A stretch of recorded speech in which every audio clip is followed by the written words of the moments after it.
Turning now to the Middle East and the fragile push for a ceasefire deal between Israel and Hamas. There have been no apparent breakthroughs after Israeli Prime Minister Benjamin Netanyahu's White House meetings this week.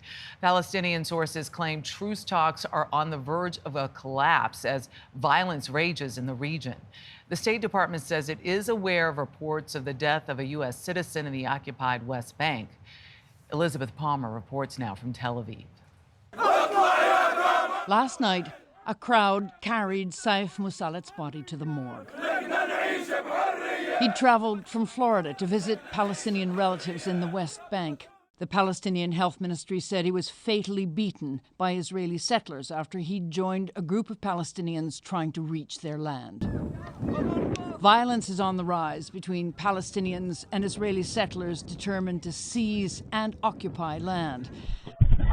This is video released by an Israeli human rights group of an attack just over 2 weeks ago in the town of Kafr Malik. A Palestinian community leader said more than 100 armed settlers set fire to cars and buildings. It's been a violent week in Gaza, too. Airstrikes lit up the sky over the Strip, and in the morning, Gazans woke to take stock of the damage and count the bodies. Health officials affiliated with Hamas say the war's death toll now tops 57,000, a number that includes combatants, but thousands of women and children too. One was Amna al-Sami, a painter who hoped one day to study abroad. But she died, said her mother, in an Israeli strike at the end of June. On what was a beachfront cafe, one of the few remaining businesses where Gazans could gather.